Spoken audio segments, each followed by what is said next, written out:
All right, welcome back to another episode of Pop Sports with your hosts, Andrew Gallagher and Jerry Perrone. With Alex, of course, the lovely man behind the glass, making the magic happen as usual. Jerry, how you doing? I'm doing pretty well. How you doing, man? Hey, 6 feet above instead of 6 feet under, we're doing okay. Alex, how about you? We're doing fantastic. Doing today. fantastic? Awesome. Well, we got a lot to cover today. First topic we're going to look at is the NFL, of course, because we're Americans. We love our football. That's what we do. So, Jerry, first thing I want to talk about, Yes. the playoff picture for the NFL. Right. I think this year has been phenomenal for the league. They've Absolutely. been awesome. A lot of tough games. And out of the kind of few years, or maybe over the last 10 years or so, it's been kind of a shift, I would say, from you got the AFC now, who is kind of the more competitive pack. Absolutely. You don't have the clear-cut winner, whereas the NFC was more of kind of the favorites. You had a bunch of good teams. You didn't know who was making it out. Right. Now I think it's almost flip-flopped a little bit. So now you have kind of the Saints and the Rams as the clear-cut favorites in the NFC, with everybody else just kind of struggling to keep up. And now in the AFC, you have now the Patriots, the Texans, you have the Chargers, you got the Chiefs, you even got the Ravens, Steelers. You got those big mix. So the way it's really set up now is it seems that the NFC is, I think you were trying to get to this, was the NFC is so top-heavy. The NFC has the Rams and Saints dominating football. And then it has a big drop-off to these teams like the Cowboys and the Seahawks and, quite frankly, even the Bears and the Vikings. Those are clearly a next tier compared to, the Rams and Saints. Whereas in the AFC, we have no idea who's going to be the top seed. We can think that the Chiefs are going to be, and we can think that the Patriots and the Chargers and the Steelers and the Ravens, we can think all these things, but anything can happen based off of the way the schedule is. I mean, I think the Rams and the Saints have already clinched, and the rest is who knows. And it's very much just a get hot, get in, and that's what teams are hoping. Oh yeah, it's definitely a crapshoot. You see these teams. There are so many teams that are actually in the hunt. You usually, with 3 games left to go, you don't see these many teams still in the hunt for the playoffs. And the Patriots, they haven't even clinched the division yet. Which is concernicus, as you would say. Yes. Very concernicus. Sorry, I kind of stole your line. I was going to say, come on, man. I know, That's I'm like sorry. the one. I'm sorry, I got excited. Just said it off camera, he stole it. Just That's know true. that. That Just is know true. that. Copyright infringement. Talk to my lawyer. He's actually in studio I was with going to me. say, I am also the lawyer. I think you're going to lose this battle. Yeah, it's definitely, yeah. Anyway, yeah, this is the longest I think the Patriots have gone without at least passing the eye test of clinching. And it's getting really worrying as a Patriots fan, knowing that this Patriots team could conceivably lose and not have this dominant playoff run that we're used to. The last time this really happened was the year Brady tore his ACL in the opening game to the Chiefs, and Matt Castle took over, which was also the last time the Patriots did not make the playoffs. Did they win 10 or 11 games? I mean, I think they... And that's kind of on track with what this Patriots team looks like. They look like a 10-11 game-winning team, and it's not good enough based off of the way the Chiefs have played all year, even without Kareem Hunt. And it's definitely not good enough to win a Super Bowl based off of what we've seen from the NFC. I mean, and with that, I mean, it's clear that the AFC has some real contenders and some real pretenders. So on this episode, that's what we're going to be really going into, as who is our legitimate candidates for being real contenders for a Super Bowl, and who's a fake team? Who are the pretenders? So why don't you lead us off? Why don't you, to make it interesting, why don't we flip-flop? So we'll have you do your NFC... My NFC favorites? Your NFC favorites and pretenders. I'll do my AFC, and then we'll flip-flop. How's Okay. So for the NFC, I'm really thinking that I have 2 of the obvious ones, and then I have one that's more of my... I don't want to say dark horse, because they are by no means a team that doesn't deserve some serious recognition. But, to say that the Saints and Rams aren't the top 2 favorites for the Super Bowl is just wrong. They are the 2 most dominant teams in arguably the NFL. They have high-scoring offenses. They have deep defenses that can take it to you in so many different ways. They have talent, Pro Bowl level talent on every level. My third team in the NFC is the Chicago Bears. The reason why is because of guys like Khalil Mack. And he just has had a superb effect on that team. He has brought them from a good, underrated defense last year to an elite defense this year. Coupled with some play by Bryce Callahan and Prince Amukamara in the secondary, Adrian Amos as a safety, and Roquan Smith as another linebacker, Akeem Hicks, a former Patriot who has really stepped up and been one of the unsung heroes. I think that Bears team is going to go as far as Mitch Trubisky can take him. And as a second-year quarterback, that's really where they lie. Is he mature enough to handle the spotlight, or is he going to falter in the big game? And the Chicago Bears are my big dark horse for the NFC. And for pretenders, I look at the NFC and I say, they have so much talent on every team that it's almost controversial to pick a pretender. I'm going to go with the Seahawks. As we just saw in the Monday night game, Russell Wilson doesn't look himself, especially under pressure, and he has a god-awful offensive line trying to protect him. The Seahawks, I think, are a pretender because Russell Wilson doesn't look special like he has been in years past, and the offensive line can't bail him out. I think the two other pretenders are the Panthers and the Vikings. The Vikings, they also were on the losing end of that Seahawks game, and they looked bad. Kirk Cousins could do nothing outside of garbage time, and that defense, while they made plays against an unimpressive offense.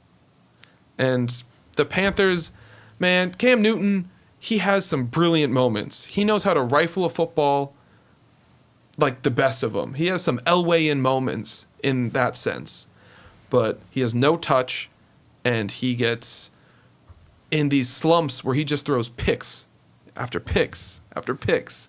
And he can't manage a game that's close when he's slumping. And that's something that elite quarterbacks can do. They slump, and they get out of it in the big moments when their team helps them out. And Cam's not doing that. And the Vikings just, yeah, I mean, I've went on about them. And I could go on about them for another 20 minutes, but I won't. I'll bail you out on that. So, Drew, who are your contenders and pretenders for the AFC? For the AFC, all right. So, my conference here with my Patriots, I'm going to be very unpopular here. I actually have them in the pretender column, and I'll tell you why in a minute. So, for my contenders, obviously, actually, you know what? Not obviously. The Chiefs, they're such a good team, but I can't trust them based off of their track record. You have the second-year quarterback, who's their now starter. He's been tearing up this entire year, but he hasn't been there in kind of the tough times of the playoffs. He doesn't have that experience yet. So are you saying the Chiefs are contenders or pretenders? I'm putting them as a contender, but with a little bit of an asterisk. Begrudgingly? Yes, begrudgingly. Okay. Because they have so much talent. They've tore up the entire league this year. But based on Andy Reid's track record and the fact that Mahomes is only a second-year player, first-year starter, they just lost Hunt, so that whole dynamic is just out of whack. I have them as a contender, but mostly because of talent. Another one that I am also going to put as a contender that a lot of people might disagree with and might be, well, definitely unpopular because I hate this team more than any other team in the NFL, the Steelers. I'm actually going to put the Steelers as a contender. Mostly, I know they're dysfunctional and they look like a bunch of crap bags losing this past weekend to Oakland, of all people. We'll have more on that later. Oh, my God. Fantastic. Love it. But unfortunately, I'm still going to put them as a contender solely based on the talent. I mean, they have so much talent. I hate Tomlin as a coach. I think he's an idiot. See, you would think all of these are my pretenders, but no, they're my contenders. So that's how, like, ridiculous this is. Weirdest contender list It's ever. So weird, right? So this is all my begrudging contenders. Based on talent alone, I'm going to go with the Steelers. And my other... Your final contender? My final contender... I'm actually going to say the Chargers. I'm like, this is the boldest takes you're ever going to get. For some reason, I feel good about the Chargers this year. They've been doing pretty well. Even though Even both Phillip their- Rivers? Even Phillip Rivers? I don't know. I got a weird feeling about him. I got a gut feeling. Like Okay. I don't know. Okay. Trust the gut. I'm going to say the Chargers. You know, they've been mediocre to good for so many years that, hey, maybe this is a breakout year. I don't know. They've been doing pretty well. They've been surprising a lot of people. So All right. I'm actually going to put them as a contender. Pretenders. This is where I'm going to get a ton of shit. But you know what? It's warranted. The Patriots. The Patriots are a pretender. You want to know why? Why? Because they suck this year. Interesting. Oh my God. That Miami game alone solidified the fact that they're a pretender. All you have to do is make a tackle and you win the game. Now, you didn't even clinch your division, and now Miami is still in the hunt for the playoffs. That was disgusting. We'll go over the whole Pats-Miami game definitely in depth, but that game alone just made me sick to my stomach. Between that game and the game that we saw against the Jets over the last... Arguably the Bears as well, if you want to get into it. Even the Bears. It's absolutely ridiculous. So, yes, the Patriots are definitely on my pretenders list. As begrudgingly as I'm going to put it, it disgusts me to say that they're on my pretenders list. My other pretenders, the Ravens. When you have a coach that has no idea which quarterback they want to go with, you have this rookie who literally just does wildcats half the time, and you got Joe Flacco who looks like a freaking mongoloid out there just humming the freaking ball everywhere. He looks like a moron. I don't trust the Ravens. I think they're a bunch of idiots, and they're going to collapse. And the other pretender, I'm going to say the Texans. So I like the Texans. They got a good defense. I really like Watson. Watson is my boy. I love him from Clemson. Couldn't agree more with this take, though. Right? Oh, thank you. So I'm going to Don't thank me again. That was weird. I'm sorry. Come on. My hurry up. apologies. Yeah, screw you. Piss off. All right. So Texans are the other pretender, mostly just because of experience. I mean, Watson he's also a second-year quarterback. Second-year starter for... Second-year starter. Yeah, he did injure himself. Yeah. But you have Will Fuller, who's out for the year. Mm-hmm. They went on that huge win streak, but now I think they're really starting to level off. They just lost. And when it comes time to the playoffs, they never make it out of the first or second round. So Absolutely. I'm gonna call them a pretender. Absolutely. No, I think that's spot on. I mean, if I were to go quickly through my pretenders for the AFC, I mean, the Texans, I'd pick the Texans and the Titans for very similar reasons. I don't think the quarterbacks are good enough at this stage in their career. I think their defenses have faced some really phony teams that we thought were good games early on. Like, for example, they both played the Colts twice. They both played the Jaguars twice, and I don't think they're good enough to really take hold of the playoffs.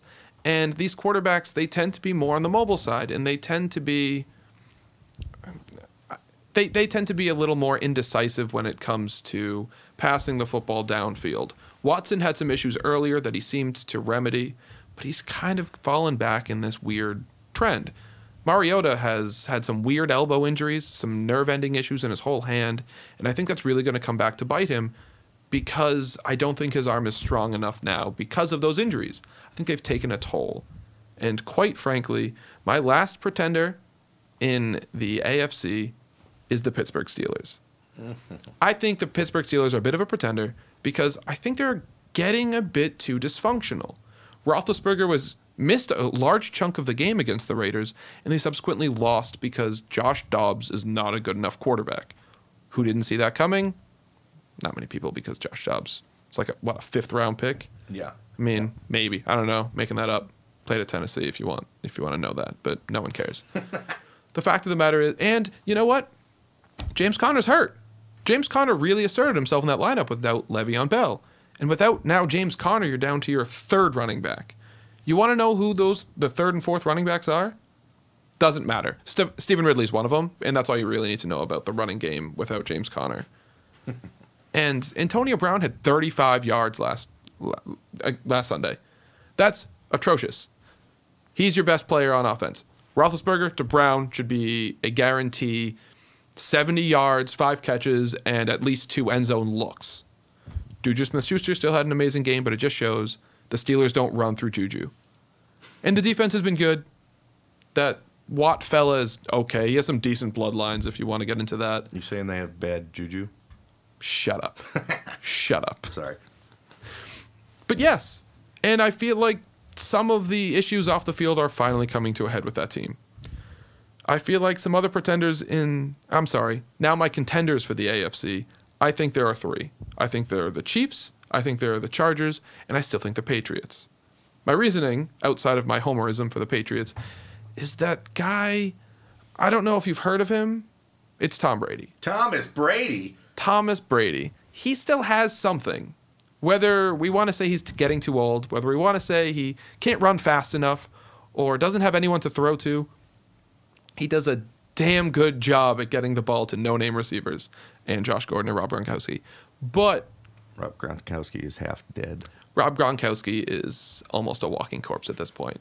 He is a large man who looks like he's getting hurt every time he falls to the ground. Looks like a woolly mammoth and a freaking icicle, okay? The guy can't move. Jeez. It's tough. It's tough when you're a lumbering giant, but that's what he is. Josh Gordon's still amazing. James White's still pretty good. Sonny Michel can play. Where's James White been lately? They've been trying to reestablish the run game through Sonny Michel because of his injury. And I'm serious about that. I think that they really tried to get Sonny going, and that was their game plan. Now, as for my other contenders, the Chiefs are obvious. They have an MVP candidate who would probably win if this wasn't Drew Brees' last hurrah at a chance for an MVP. I bet Brees wins it simply for that whole veteran deference thing. Brees has never won it. Mahomes won't get it because of the Brees factor. They want to give an elite top-end quarterback the MVP for good faith. So it's essentially like Leo in The Revenant, kind of that Best comparison he ever made off screen. Thank you, pop culture. Best. Leonardo DiCaprio deserved an Oscar for years. Never got it until The Revenant, which was like a good movie, but not a good enough movie. Yeah. They were better, but he deserved it, and it was probably the best shot he was going to get late in his career. So for sure, agreed. Sorry, continue. I was excited about that one. No, it's fine. And my other contender is the Chargers for reasons that you kind of listed. I challenged you a little bit, but Rivers looks good. You bastard. This is the best I've seen Rivers look, and that includes those years when it was Rivers, LT, Vincent Jackson, Antonio Gates. Like those years, Rivers looked really good, but this has that feel. Even without Melvin Gordon, this is a legit Chargers attack that I think can put up big points against the best of the defenses of the AFC, and I really look forward to seeing what they're going to do with a wild card spot, unless they can really pull something out of their behind and take the West out of the Chiefs' hands. But What do you think about the NFC? NFC, I'll go through it quick because it's very similar to what you went over. So obviously the Rams and the Saints, they're buzzsaws. One of those two is making it to the Super Bowl. You have your pick. They're both going to be in the NFC Championship in my mind. So it's going to be one of those. My other begrudgingly contender, I mean, I'm probably going to be eating my foot later, but the Cowboys. I mean, they've been going on a tear. I freaking hate the Cowboys. Like, they've been a freaking dumpster fire for America's team, not for Drew. Oh, America's team, my ass. Oh, my God, that freaking Orange Jones. So, anyways. Good first name, though. God. Yeah, piss off. So, unfortunately, I'm going to put the Cowboys as an actual contender because they're actually starting to get it together and they're actually starting to beat decent teams. Amari Cooper.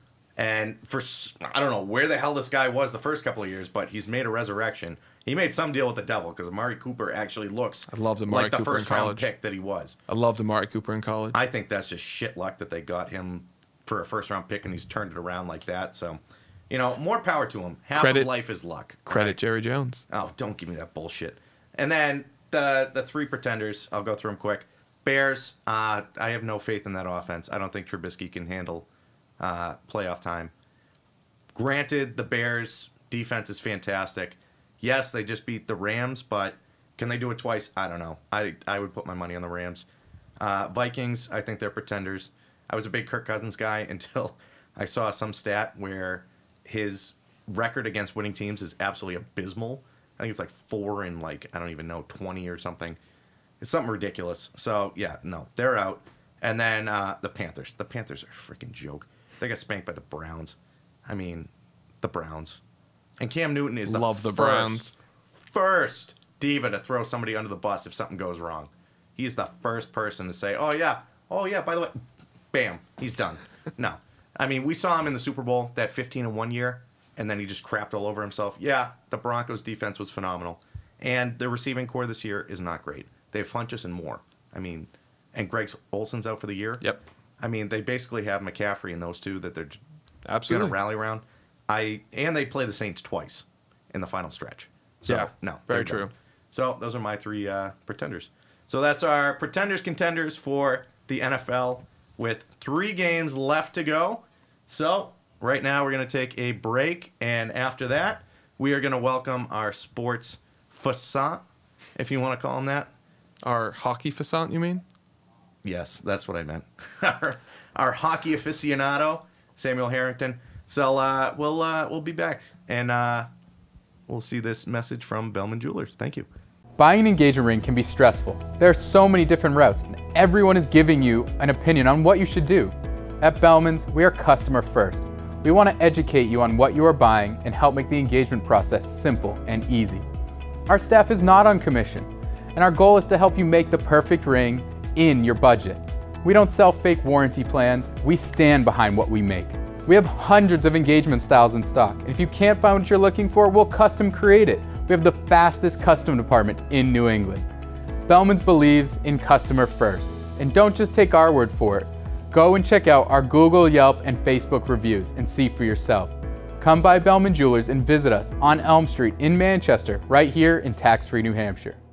3, 2, 1, and we're back with Pop Sports. All right, welcome back to the same installment of Pop Sports. Now we are excited to have this segment of Hockey Talk with our boy here, Samuel Harrington, hockey aficionado, probably the biggest hockey fan I know.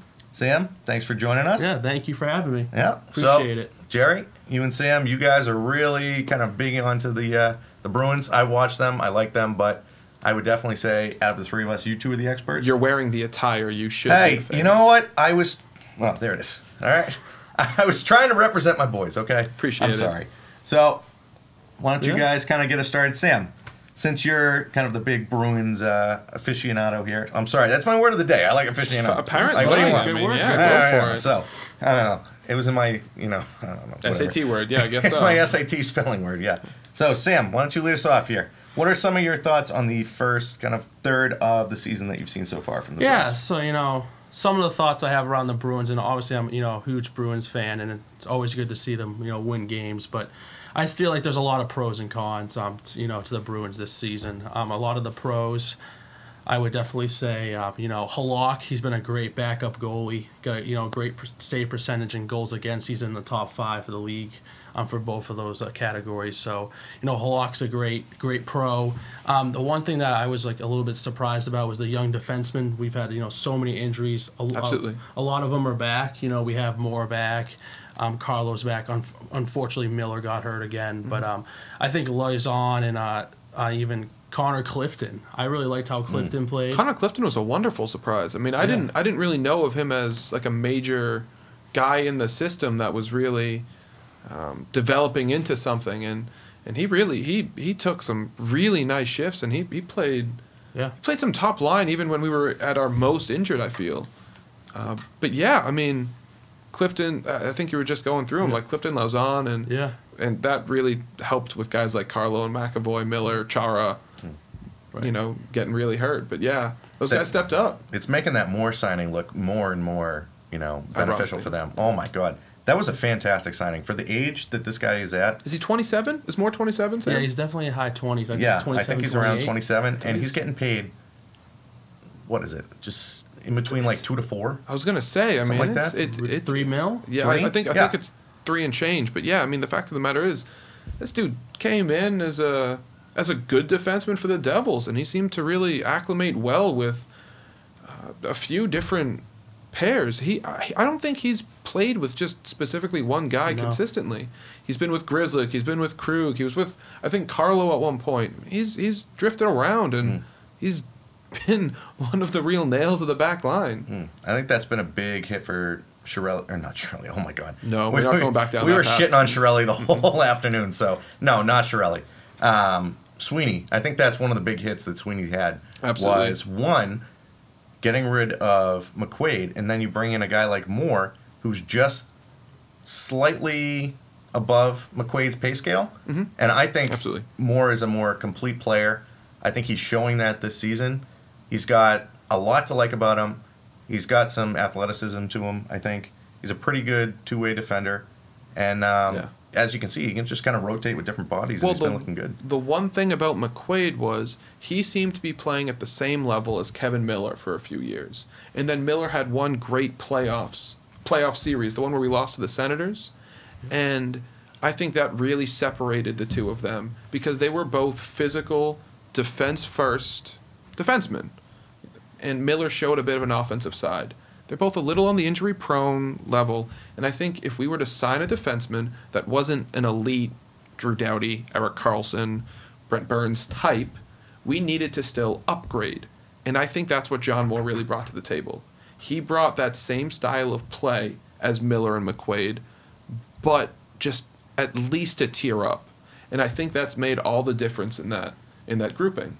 Yeah. But, I mean, we talked about some of the young forwards as well. Right, yeah. Stepping definitely. up. I mean, Donato and Bourque have been backing down from the, back and forth between the AHL and the NHL. But I think, last couple of games, Donato's been better. He's been a little, stronger on the puck. And, things that, we've talked about before, Jerry, is that, Heinen's really like a third line guy. But he's been playing more of his game lately, playing really good stick. When he's on his game, he has a really good stick in all three zones. Absolutely. Yeah, there's a lot of pros. Obviously, it's not a surprise, but almost a surprise is, Pastrnak is scoring goals like at an elite level. at That's an the elite difference. level. Especially for what he's getting paid, too. Right. He's living up to that contract, which is the one concern. We could all look at that contract and say it was good value based off of what we thought he would grow into be. And I think you actually said it. He's now on pace for at least 50 goals on the year. Yeah. He could level off, obviously, that happens. But to be on that pace for the first third of the season is fantastic for what we're paying him. Specifically because he's now getting paid more than Bergeron and Marchand. Yep. And that's the key, is if you're going to get paid like two signature Bruin forwards, you have to produce. And he has. Especially in this sports city, you have to produce. Absolutely. And he absolutely has. And I think one of my favorite things about David Pastrnak is that when he's playing good, he's having fun. Yeah. You can see him smiling on the bench with Marchand and things of that nature. So he just keeps scoring, and that's great for the Bruins and a great future for the Bruins. He'll be, like you said, Bergeron and Marchand are get into the older side of their career. But Pasternak's just at the beginning. He's getting better. Playing better in the defensive zone. Absolutely. So and it obviously helps when you're playing with Bergeron and Marchand. Bergeron did that with Marchand. Now Marchand's doing that with Pastrnak. So just goes back to the real importance of Patrice Bergeron. I could talk about that all day. With Keep it in your pants. Keep your Patrice in your pants. Patrice Bergeron. The trickle-down effect. Right. That's it's exactly really what it's the been. trickle-down effect. Krejci's done a great. That's one of the other pros. Krejci's really stepped up. I know sometimes, the three of us, we talk about Krejci's contract. It is, he is overpaid, but when they gave him that contract to his point is that he had the most points in the league in the playoffs 2 years in a row. Is it 2 years in a row or two every or other three? year? Two cup runs specifically. The 2 cup runs, right? So that's how sports are these days. You get paid for how you played right then. You can, especially you look at different sports like baseball. It's even worse. You could get paid a lot more, and then you're good for 3 years, and it goes downhill. You want to go down the baseball rabbit hole? You Whoa, gotta be careful. whoa. I'm not going down the baseball Let's rabbit relax hole. here. Let's relax. Just wanted to mention it for Jerry's sake. Thank you. Baseball I sake. appreciate that, but agreed. Well, it's just going to be eating it up now. The whole time we're doing the segment, he's Right. going to be thinking about baseball now. Yeah. So No. But yeah, I definitely think Pastrnak is the biggest, you could say, light bulb of the season, the biggest, bright spark plug. of the for sure. season. Light bulb. The things that obviously they're young. I was hoping a little more from Donato and Bjork. I think Donato's getting there. Jerry and I have talked about in the past. We're afraid that he's going to turn into the next Frank Vetrano. Yeah. And Jerry can talk about that more because Jerry's mentioned that to me a couple times, and I think it possibly could be true. In Bjork, a couple of games there, it seemed like he was getting his skating game. He just, he wasn't finishing. So, that's some of the things. Backus, he's a great locker room guy. He's been skating better lately. But the points are not there. He did get a power play goal, I think, Sunday. He's had a couple in the last like 10 games. I think he's shown and that's okay. the thing is that, you know, if he's not going to do it on the scoreboard, he'll do it in the locker room. So I guess, you know, that's the silver lining with David Backes. So, you know, that's some of the, you know, talking points that, you know, the major talking points, pros and cons for the Bruins.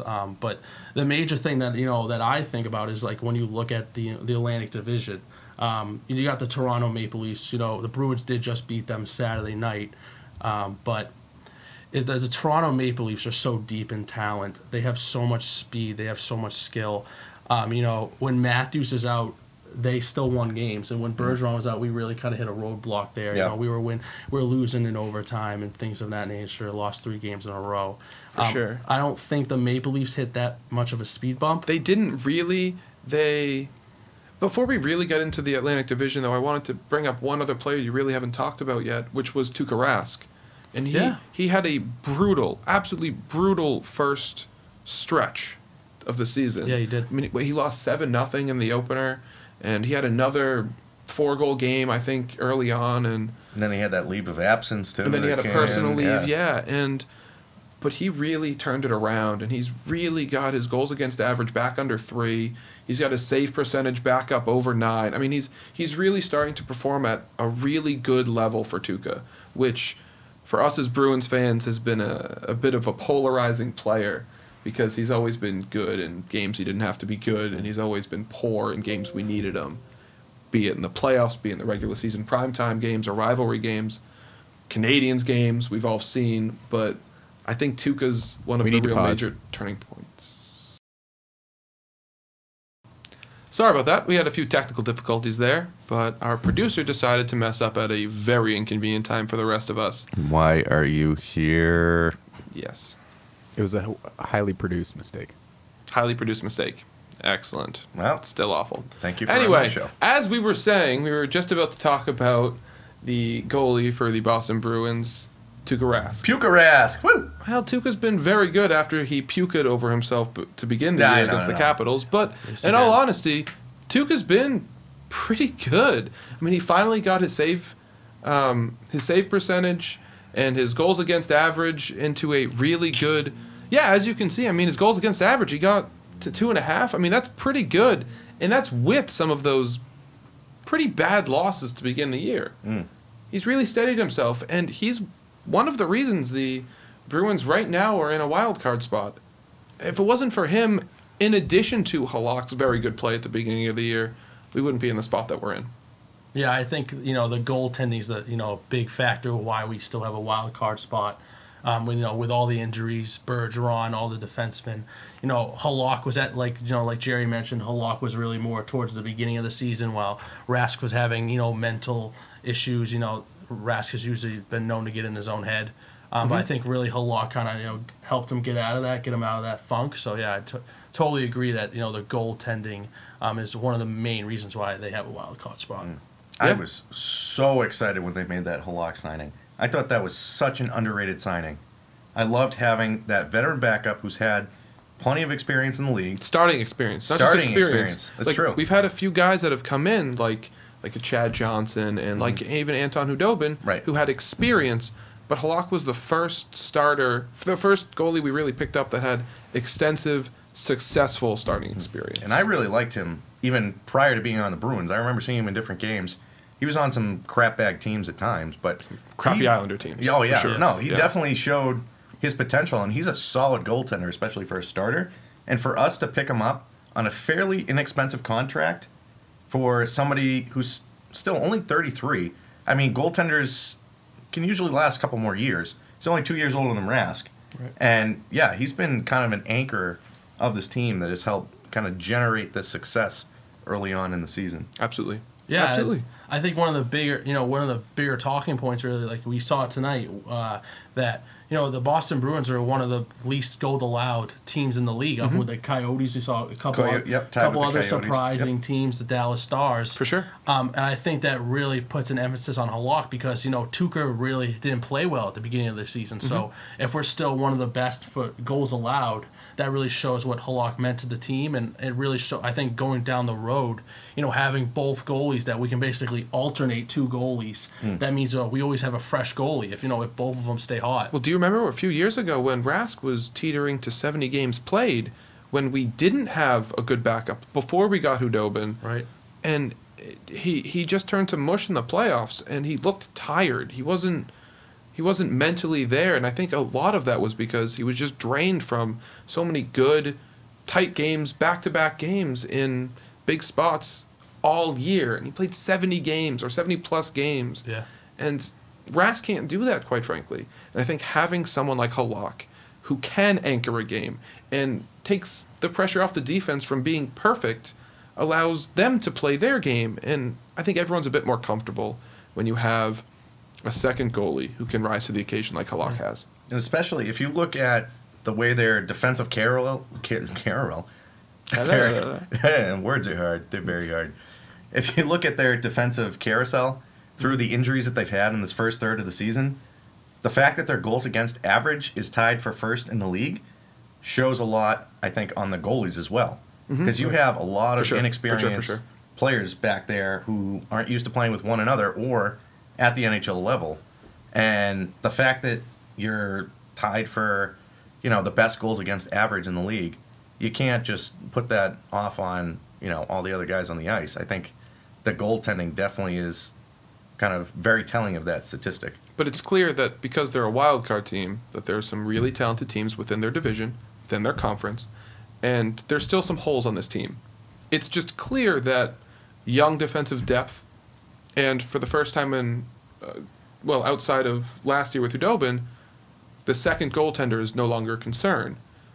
Sam, what do you think some of the big wing or some of the big problems are with this Bruins team? What can we try and fill, looking at Sweeney towards the trade deadline? I think when it comes to something to fill, it would definitely be like a right winger for Krejci.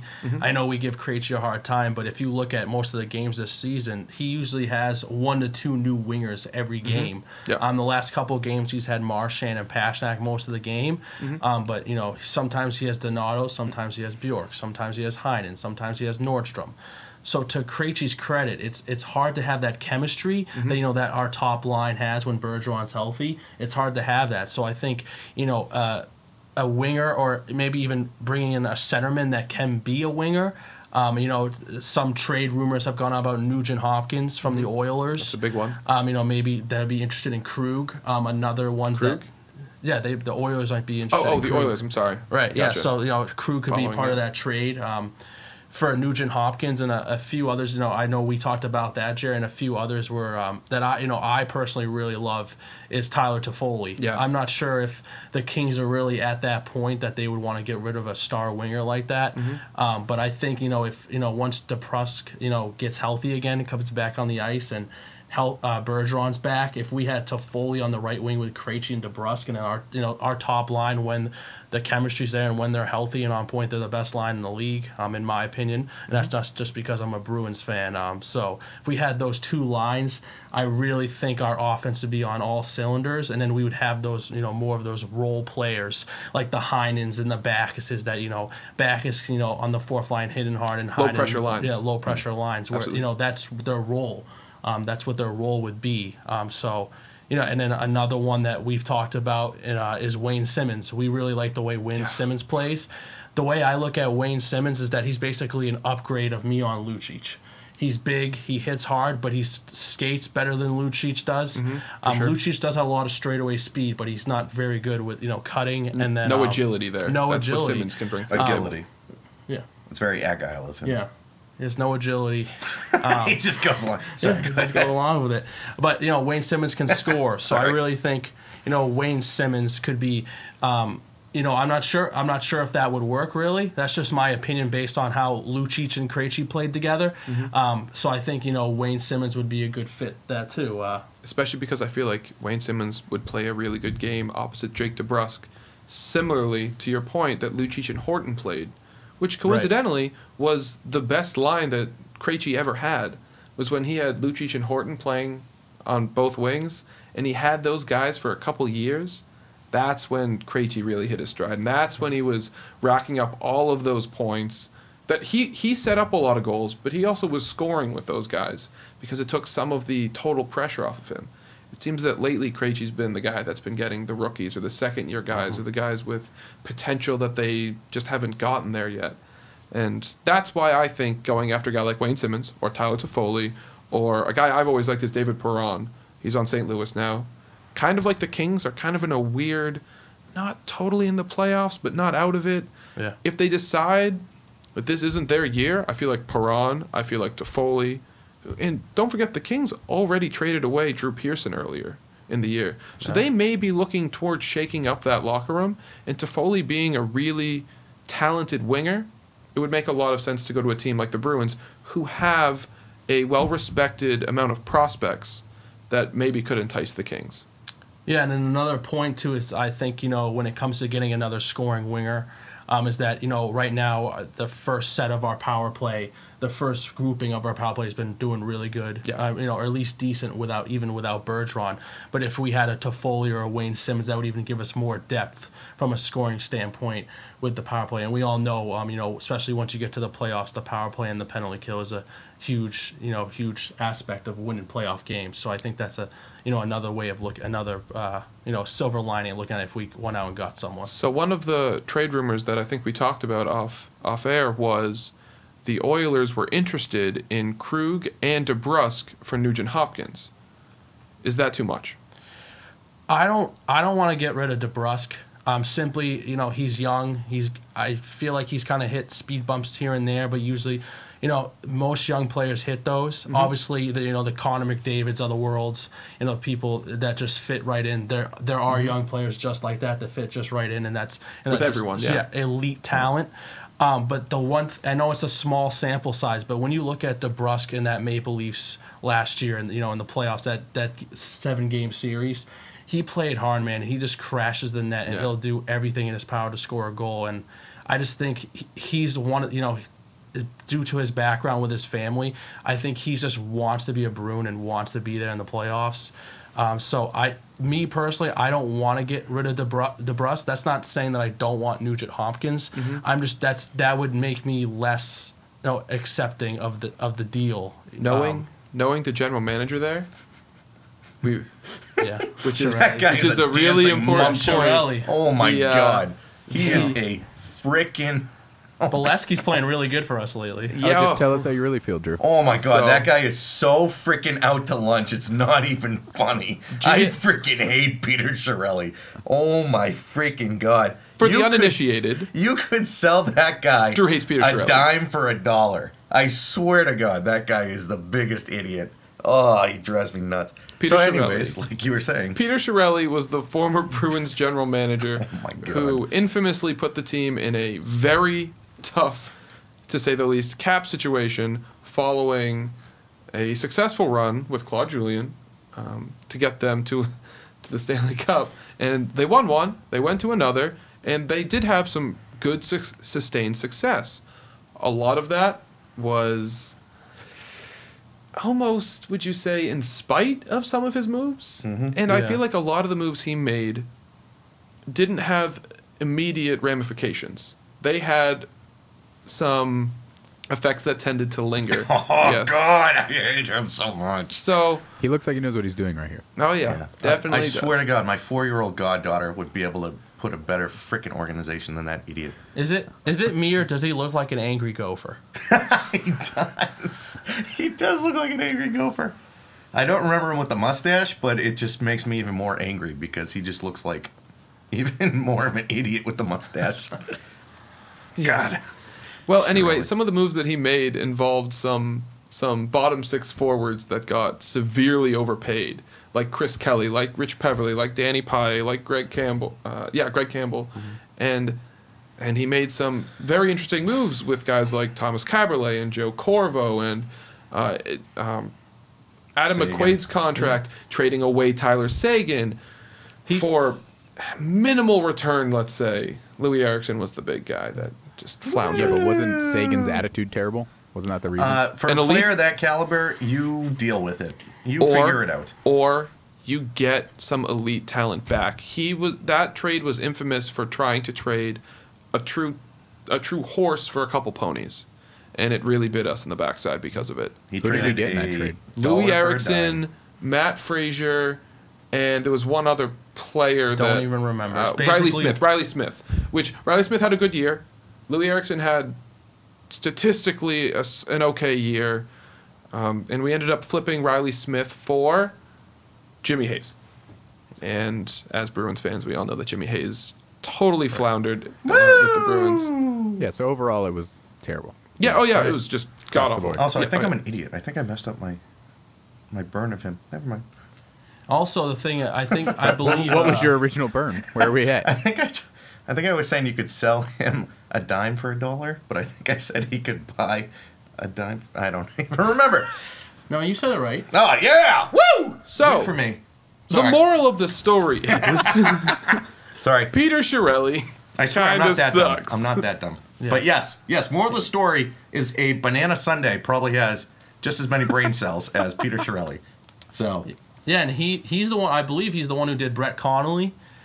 That might have been Sweeney. That Was might that have been one of Sweeney? Sweeney's moves. That might have been Sweeney's And was Sweeney first. Bolesky? Sweeney was Bolesky. Okay. And Sweeney was Conley. That was his first year when he was pressured into making some immediate moves. Yeah. And the Brett Conley thing, he's turned out to be okay. So I just think it was From just the Capitals. it was a fit thing with Conley. I mean, he always had talent. We all knew he had talent. Right. He just never put it together Isn't with that us. Kelsey's cousin or second cousin? Something like that. Yeah. I don't know. That was pretty cool.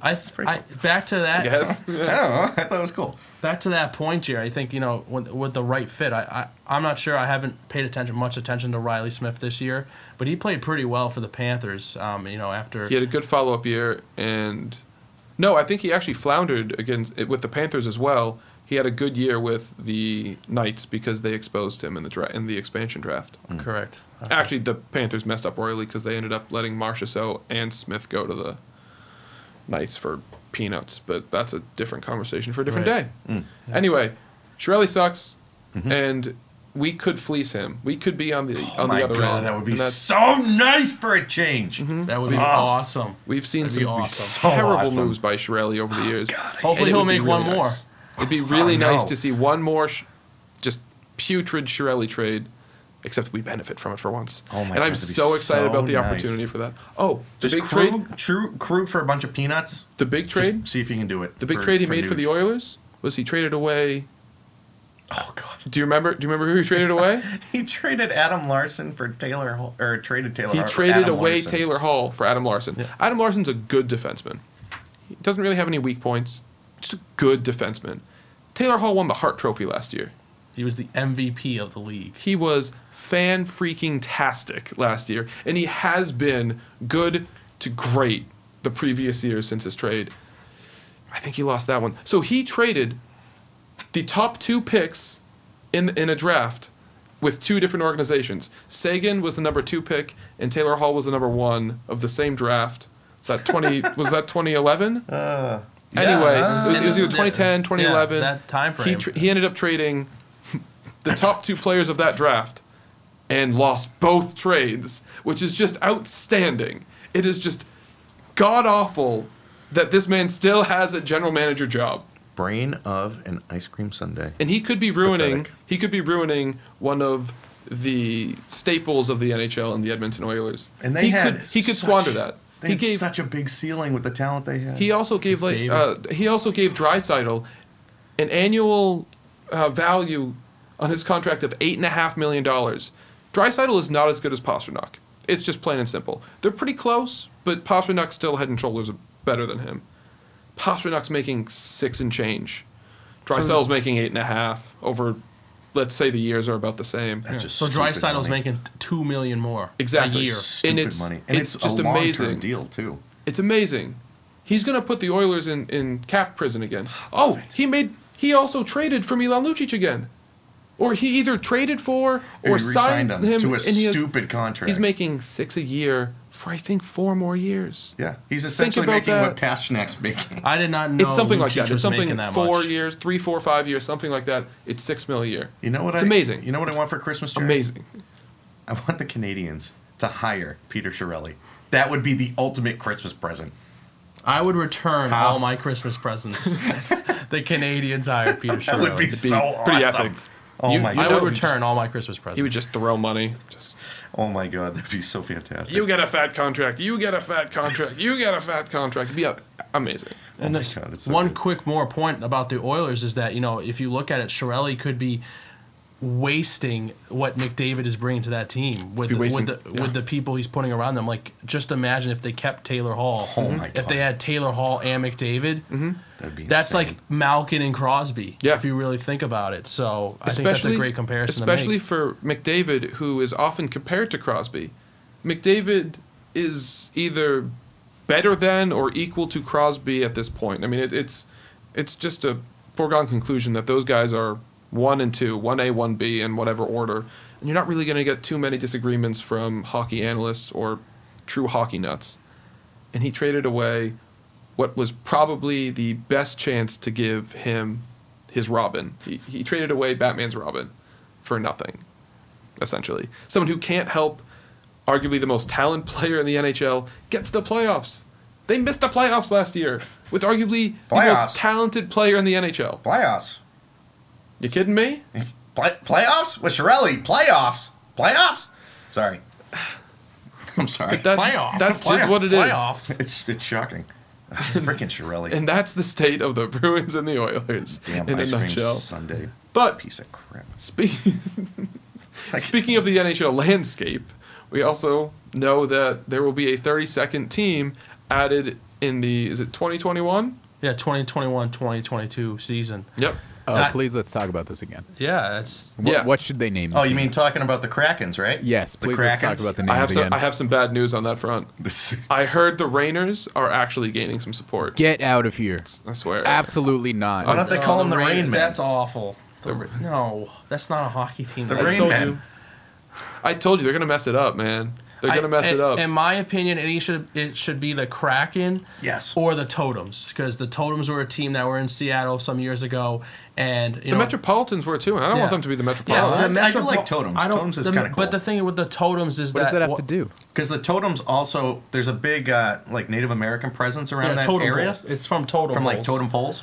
So it's And- kind of like it's a Native American kind of Still a big Native American area. nod to them, like a heritage type of thing, which would be kind of neat. And the cool thing about the Totems is that, I saw some of the jerseys the team had, a couple years back, but I think me personally, I love cool jerseys. So I really think the Totems or even the Kraken would have really cool jerseys. Kraken would have a sick logo. Something when a new team comes out, to be honest with you, I feel like Vegas kind of disappointed us with their Oh jerseys. God, I was all in on Vegas until I saw their logo and their jerseys.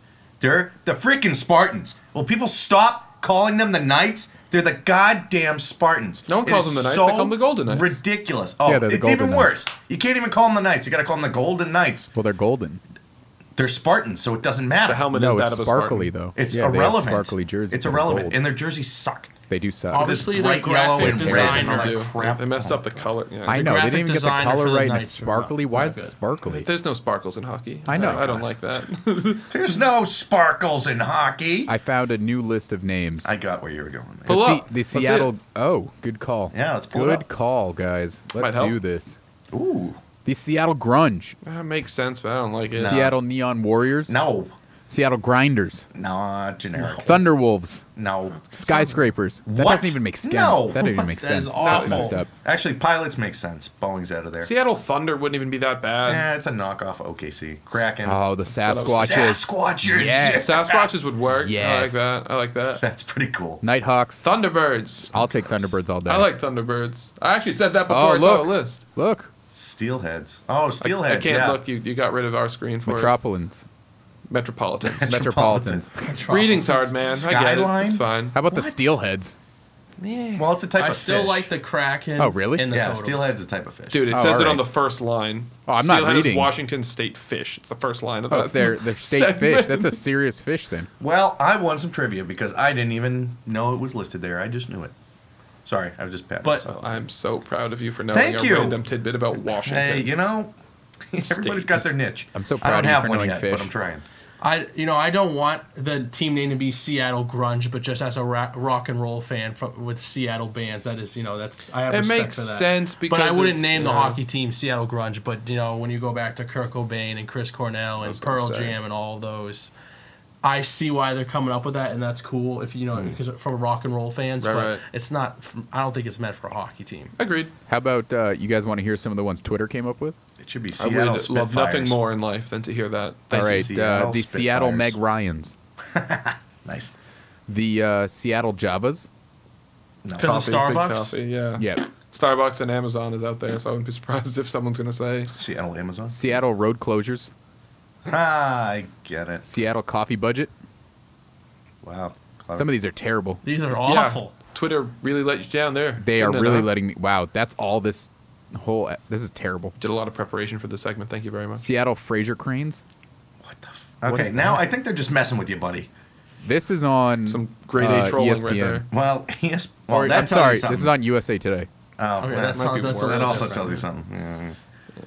But back to getting the new team. One of the most exciting parts of it, and I think you guys would agree, is the draft. Love the expansion draft. I thought it's I exciting thought the stuff. draft of Vegas was so exciting because you really teams really need to think about who they're going to make available. And they really have to shape their roster and their signings before the deadline for that too. Right. So you really start to see teams start to make some signings. And they start to re-sign guys, and there's a hurry.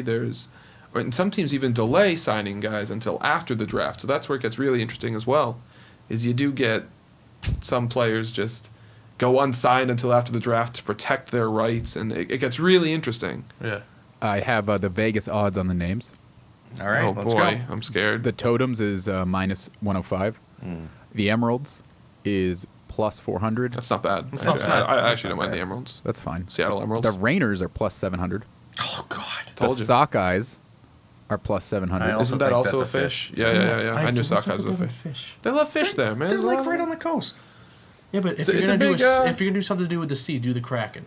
I do like Kraken. the I like best. Kraken way better. Kraken got a plus 700 also. Ooh, Sweet. All right, The all Sea right. Lions the Renegades got 16 plus 1600. I would actually like the Renegades. 1600. Wow. Yeah, that's kind of cool. The This reminds me Seals, of the Sticks. Who but- get your seal of approval, got plus 2200. Hey. The Evergreens, the Whales, the Cougars, the Eagles, and the Firebirds. Firebirds, I'd be cool with Firebirds. They got a plus 2800. Seattle Firebirds, that kind of works.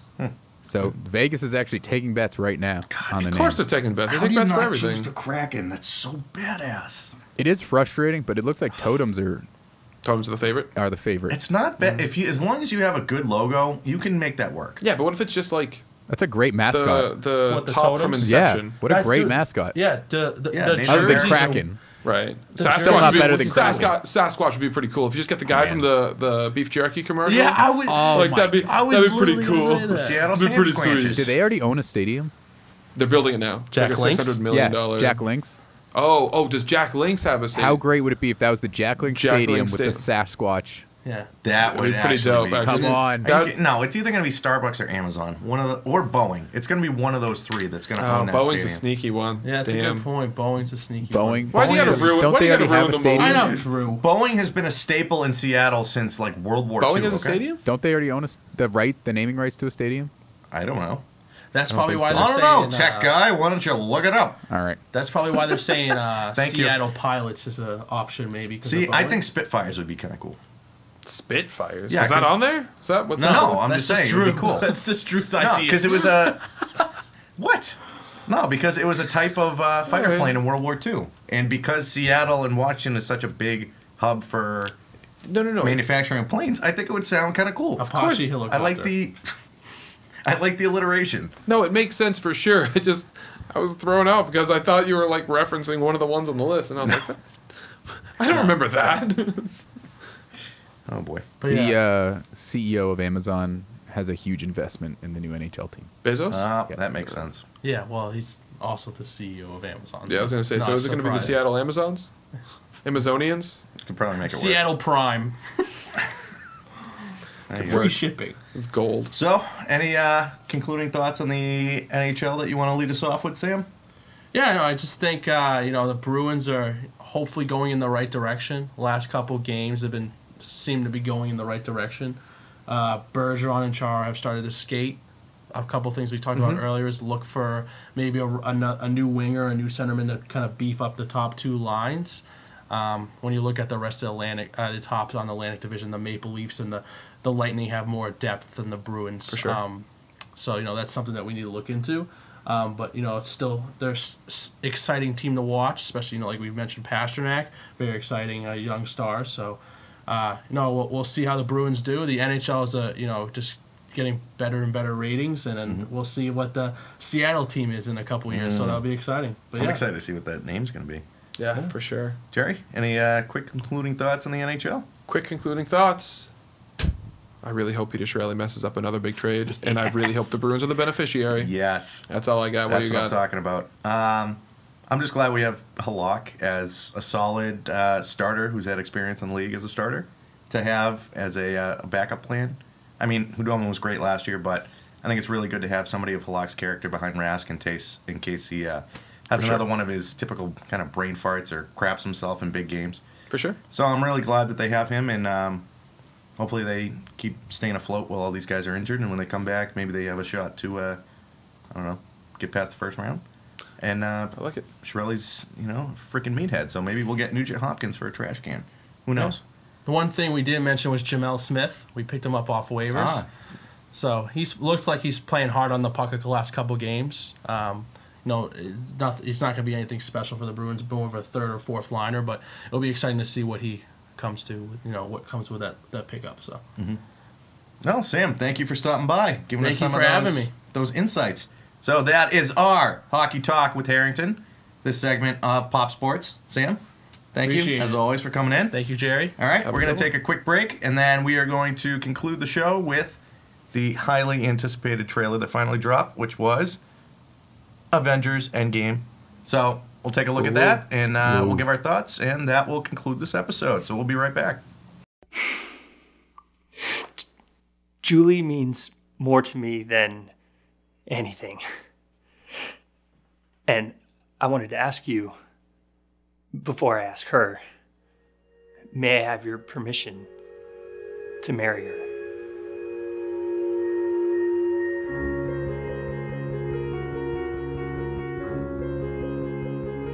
Is this some sort of a joke? A mall store ring? Don't disrespect my mother like that. Take that thing back and go to Bellman Jewelers. Shopping for a diamond at the mall? Don't bother. Even a 9-year-old knows the difference. Shop at Bellman Jewelers, 1650 Elm Street in Manchester, New Hampshire. Because at Bellman's, it's always a matter of trust. And welcome back. So we're here for our final segment, which is typically a reaction to a trailer that drops, whether recent or over the last couple of weeks. And the big exciting one that finally dropped that everybody was anticipating, Thank God. shortly after the Captain Marvel one that we looked at the other episode, Indeed. is Avengers Endgame. So we finally get to see what the title of the movie is. I was going to say we also found out that it's called Endgame. Yeah. So I mean, I think the title's okay. Yeah, it's... I mean, I feel like they referenced it Yeah. throughout. We'll Yeah, it's talk not about bad. it after. So Just- here's the new Avengers trailer, and we'll give you our takes. Go ahead, Alex.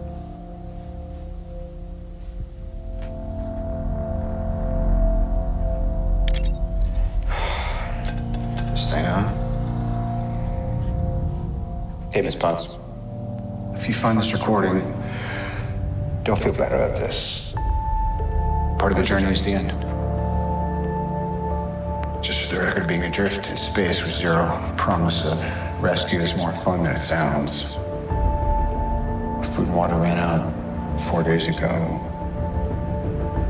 Oxygen will run out tomorrow morning. That'll be it. When I drift off, I will dream about you. It's always you.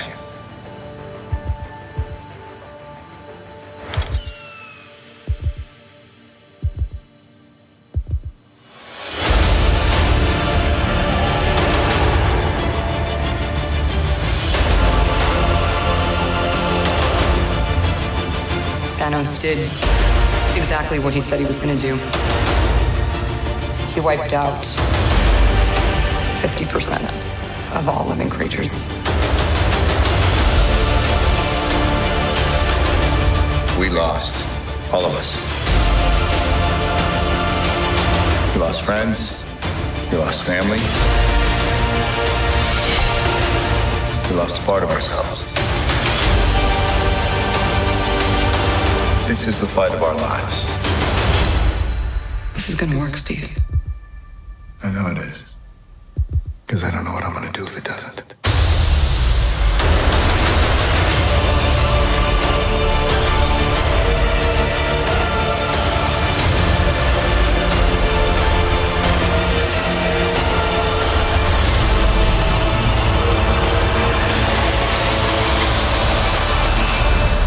Hi, is anyone home?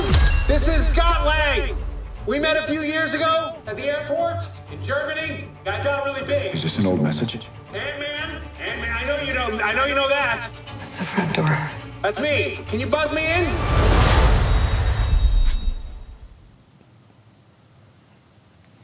I love that ending. That was fantastic. In typical Marvel fashion, it always ends with some comedic flip, comedic twist, which I thought is always a nice touch. No, I thought it was good. But, initially, I did not like the teaser, but now that I see it again, it's starting to grow on me a little bit. You didn't like that the first time you watched it? Not initially. So, what's wrong with you? Okay, the first issue I had at the beginning. Don't answer that question. Just tell me what you didn't like about the thing. Yeah. Initially, the whole Tony Stark thing at the beginning for like a good chunk of the kind of start. Right.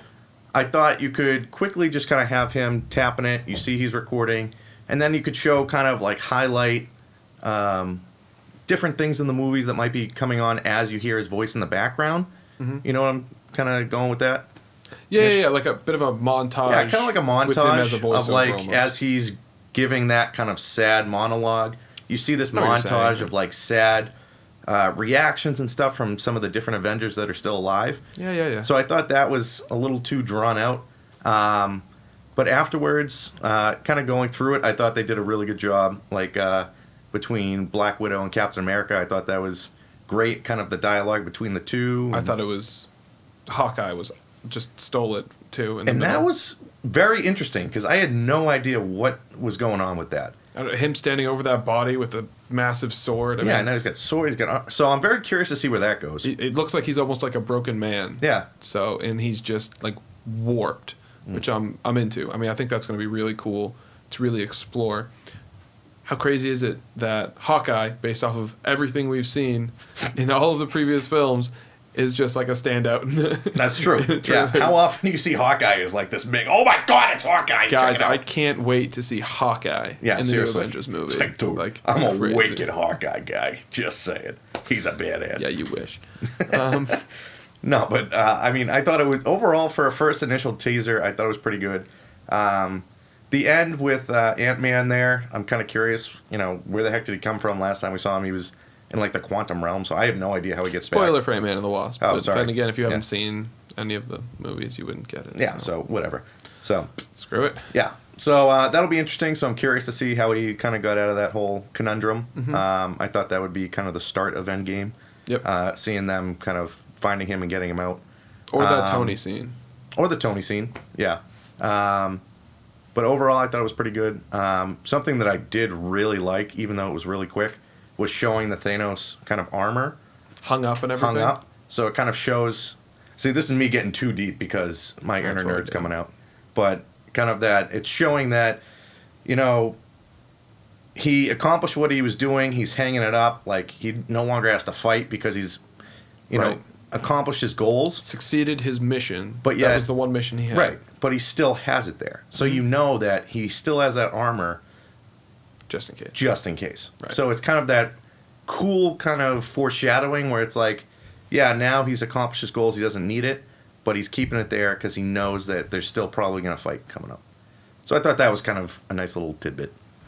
Sorry. That was me. I was a little excited. Go ahead, Jerry. Anything? No, I mean, that was pretty... That was it. I mean, you covered it. It was legit. I mean, I'm excited to see exactly how Tony either rebuilt or fixed up the ship, because it looks like it's the Milana, which is the Guardians of the Galaxy ship, the one that Chris Pratt's Star-Lord flew. So I'm curious to see how he fixed it. I'm curious to see who rescues him. Is it going to be Captain Marvel? Is it going to be It's a good thought. Someone drifting in space. I mean, it could be someone new. Well, the director said that Tessa Thompson as Valkyrie. Yeah, they confirmed that she's alive. Yep. So it'd be really cool to see if it's Tessa Thompson's Valkyrie. So it could be one. It could be them. And Korg. Yep, Korg. Big rock dude. Yep. So you know, without going too deep down the nerdy rabbit hole, we will just put it as I'm curious about a lot of things. Yes. So overall, essentially the entire movie, and I want it to be 5 hours, but it's not. Yeah. So that's sad. But I mean, overall, pretty good trailer. I liked it, and I also like the little flip to Haley Atwell as Peggy Carter and his little watch. Just kind of the significance of it coming. I think coming full circle for Rogers, where he was the first like Avenger, and it kind of comes full circle and his end is coming up, it seems like. So it's kind of a cool flashback to that and him kind of at peace knowing that, like, he's okay, it's his time, like, if that kind of makes sense. I do also like that all the original Avengers are the ones that survived. Thought that was really cool. I mean, all the main characters, with the addition of Scott Lang's Ant-Man, are the ones that are... And Rocket Raccoon. And Rocket, yeah, that's right. Yep, but we didn't see him at all in the trailer. Right. So that's why he's slipped under the radar. But yeah, so that's why I thought it was really cool that it's kind of a nice touch. The original Avengers have to also be the ones, the core group that saves the world again. So that'll be cool. All right, well, thank you for watching this episode of Pop Sports. Hope you enjoyed. Thank you to our sponsors, Bellman Jewelers, it's always a matter of trust, and Blake's Ice Cream and Creamery and Restaurants in Manchester, home of the Boston Blackout and Graham Central Station. If you haven't had those two, they're the best. You gotta try them. They're the best. If you haven't had them, you're wrong. You are wrong. And you're wrong. You're wrong. It's fantastic. You gotta try it. But for Jerry, Drew, Alex, and Sam, thank you for joining us for Pop Sports. Have a good night.